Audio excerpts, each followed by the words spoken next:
revolutions are primarily driven by young people, and they're primarily driven by young men. So young men are the engine. Like, they're what Andrew Tate calls the warrior class. So you take a bunch of young men who are disaffected, who are sexless, who can't afford to, to buy a car, to buy a home, to take a girl on a date, whatever. And you say, hey, you've been oppressed. We're going to go take the Bastille. We're going to go, storm Red October, whatever it's going to be. And we're going to put people's heads in guillotines. We're going to chop people's heads off in the town square, and it's going to be great.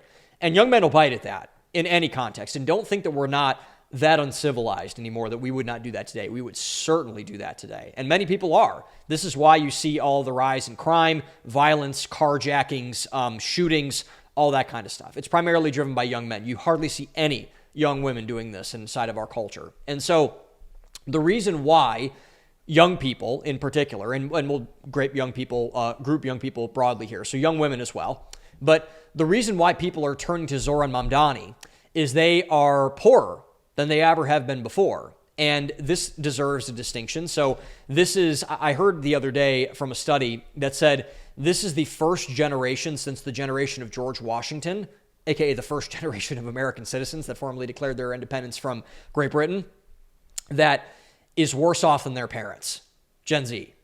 They're worse off than their parents right now, economically. Like, that is a catastrophe, an absolute catastrophe. Because, again, when class is the lever that gets destabilized, there is no going back from that at all. None. Zip, zero, all that kind of stuff. There's none. Because when economic standards decline, especially when we have it good, like we have it in America, people will get violent. And they will get violent very, very quickly. And so young people, the rising generations, are increasingly poorer than they ever have been before. And I want to be clear on this as well, because again, I'm not a leftist. I'm not a Mamdani fan. I'm not a Marxist. So lots of this has to do with decision-making, obviously. Lots of it has to do with decision-making. And so I want to basically say, I want to hit from both sides of the argument here, because this is the obvious solution to this problem. Like, don't take out a massive student loan for a degree that you're not going to use. Like, college is kind of stupid. Don't go into massive credit. Don't buy things you can't afford on credit. Don't do a bunch of BNPL, buy now, pay later solutions for like buying a couch or buying a pizza or something. Like, that's dumb. That's stupid. Don't overindulge in all that. And obviously, decision making is a huge factor in where you are economically. I would argue it's the number one factor in anything, but especially in economics, in your personal financial situation. You need to make good decisions, obviously. But a lot of this current situation with the economy, especially for young people, is macro. It's a macro problem. It's a macroeconomic issue that we have in America. Housing's too expensive, inflation, whatever else it's going to be. And young people have every reason to be enraged when it comes to the macroeconomics events that are out of control, that are pricing themselves out of every single marketplace that they have. Because you can't control the macroeconomy. There are only a select few people that can control that. They can't control the economy crash in 2008. They can't control the lockdowns of COVID and how inflation went way out of control, and the foreign policy decisions that were in that, and the energy decisions that were in that. And it led to the skyrocketing inflation. It led to housing prices, I believe, doubling over the span of 5 years in terms of, the COVID pandemic when it came to housing. It led to interest rates on mortgage loans going from about 2% to about 7%. They have no control over that. And so they have every reason to say, like, dude, what the hell? What the hell? You got to help me out here. Like, I can't participate in this economy because I do not have buying power. I do not have leverage. I do not have an opportunity to get leverage. And again, decision-making, get a higher paying job, whatever. But if an economy does not work, broadly speaking, for a vast majority of people, that is a understandably and by definition unstable economic situation for a country. That's exactly what it is. And so what this is leading to is, again, them being priced out of the market in everything. And so let's name a couple examples. How about stagnating wage growth? So wages have been getting driven down for years, for a long time, ever since really the 1990s when Bill Clinton signed NAFTA and outsourced a lot of good, well-paying jobs, union jobs, whatever. Reagan was about this as well. And this has not slowed down under Bush, under Obama, under Trump, under Biden, under whoever. So wages are going down because of, again, macroeconomic factors in terms of jobs getting outsourced. And now what the big thing that's going to continue to this trend as well for a lot of jobs that are for a lot of people, a lot of stable jobs for middle working class people in particular, is AI. AI is going to terminate so many jobs. And I think it's going to do a lot of white collar jobs. So with what globalization did for primarily blue collar work, such as factory workers or mechanics or manufacturers, whatever, AI is going to do the same thing with white collar labor, with white collar work. Like marketing, gone. Graphic design, gone. All this other kind of stuff. All these kind of, again, more, I hate the word low skill, but I'm going to use it here. These low skill type of jobs that really you don't need to have a specific and advanced set of skills, data entry, data analytics, anything like that. AI is just going to do that now. And so there is going to be a genocide of white collar labor with AI, which is, again, going to drive most wages for people who do that kind of work way down because you can just outsource it to ChatGPT or Persephone or whatever it's going to be, whatever AI engine you use. And so when this happens, when you have such instability in the labor market for young talent and wages are not competing with whatever the world is outside, you will get a lot of what is happening now, which is the rise of the gig economy. And the gig economy, for maybe those who aren't familiar, is kind of like, I'm going to gain extra money by doing gigs, quote unquote, or second jobs.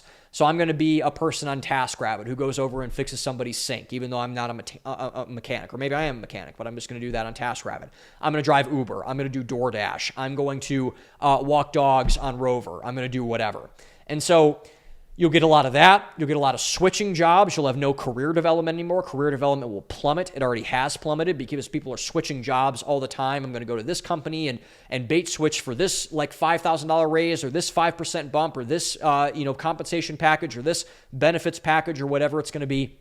And so I think what you're going to see in essence is the death of the career for many people. Like the career trajectory where you already stay at a company for like 40 years and you do, and you go to the company picnic, you do whatever, like that's gone. I think that the days of staying at a company for 40 years, and this is, a real problem for the corporate world, especially, that's gone. And so you will get a lot of churn, a lot of instability in the labor market, which will basically spin up a lot of people and will drive down wages even further. And with the stagnating wage growth, which you've gotten from that as well, is an unaffordability of basically everything. And I think the biggest lie that the Trump administration told, this is a very sinful thing to do. I never forgave them for this when they were running in 2024. I like a lot of things that Trump says and does, but this was a horrible lie that they spun, is that they can get rid of inflation.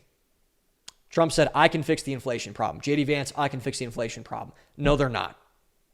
They can't. Inflation is sticky. Prices are sticky for the most part, especially for the most essential things.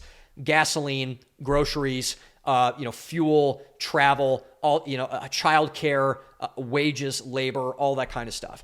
That is very, very hard to drive the cost down. The Biden administration did tremendous damage. The end of the Trump administration, the first term, did tremendous damage to the inflated cost of goods in this country and services in this country. And so they've made some of it better, but it's going to take a long time for people to fix it and a lot of sustained policy to fix it for a very long time. So let's just say, for example, whoever goes after Trump, whether it's J.D. Vance or Marco Rubio or whoever, they get defeated by whoever runs on the Democrat side in 2028. That Democrat's going to undo everything that Trump did, and we're going to be right back in the cycle again. So we're playing like Russian roulette with our economic system here, and this is getting really, really dangerous, really dangerous. And so what does this mean? So when young Americans, who are the poorest people, just due to their age, because the greatest indicator of net worth for people is their age, the greatest indicator of net worth. If you are an older person, you are probably worth more in terms of net worth than younger people, just because you have had more time to accrue a bigger salary, more assets, your 401k grows, your house equity increases in value, all those things. And so when young Americans, because of this, they cannot afford to keep up with the basics, when the basic costs of goods go crazy high, again, gas, car repairs, used cars, groceries, all that rent, all that kind of stuff, they will never be able to feel comfortable and put an effort towards building wealth.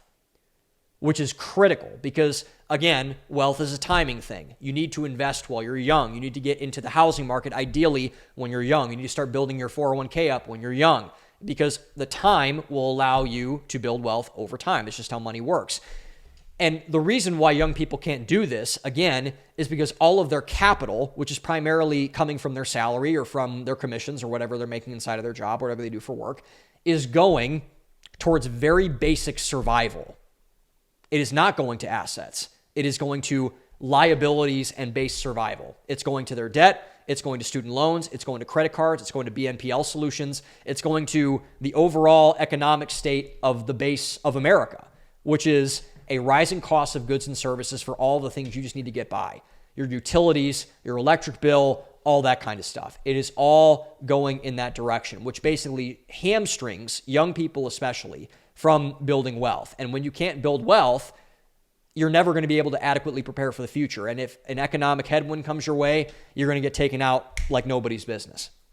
And so the third thing, which is why young people and younger Americans are poorer than ever before, which is why they're not doing as well off as their parents, is that because of stagnating wages and lowering wages in many ways, and job switching and lack of career development, which takes out promotions, all these other things, because of the unaffordability of the basic cost of living, this is leading to an unavailability of assets for young people to invest into. So let's explain that. So because so many young Americans cannot afford the basic things that they need to live, this means that all the things needed to build wealth, which to build wealth, it's a very simple equation. You acquire assets. You buy stocks. No one really buys bonds that I know, but you buy bonds if you want to. You buy real estate. You invest in a business and you grow that equity of that business, etc. So wealth is about asset acquisition. And when you can barely keep up with your liabilities, which is your basic cost of living, essentially, those assets and those acquisition of assets get put on the back burner. And young people are not investing for the future because all they can think about is surviving the present moment, as said. So the assets are out there. Like the stock market is still there. You can still participate in the stock market if you want to. There's still plenty of houses in the real estate market. There always will be. But the question then becomes, who is buying those assets? Who is buying the stocks? Who is buying the bonds? Who is buying the mutual funds? Who's buying the real estate? Who's buying the businesses that the baby boomers are aging out of and they can't find any buyers? Old people. And this is that wealth transfer that we talked about with COVID. So because young Americans who should be buying these assets are not buying these assets, young people, or old people rather, older generations, are saying, hey, I'll buy a second house. I'll get a rental property. I'll throw 10,000 more into the stock market. Hey, I'll buy more, whatever. And so it is crowding out young people from getting advanced economically, which is, again, it's a catastrophe. And that is just, it's a remarkably dangerous thing, but it's happening. And we need to realize that it's happening because if we don't, then we will get the revolution that Zohran Mamdani is talking about, which is not a good solution for anybody, particularly for young people who want to actually buy things and or participate in the economy. Because if they don't do that, it will never happen.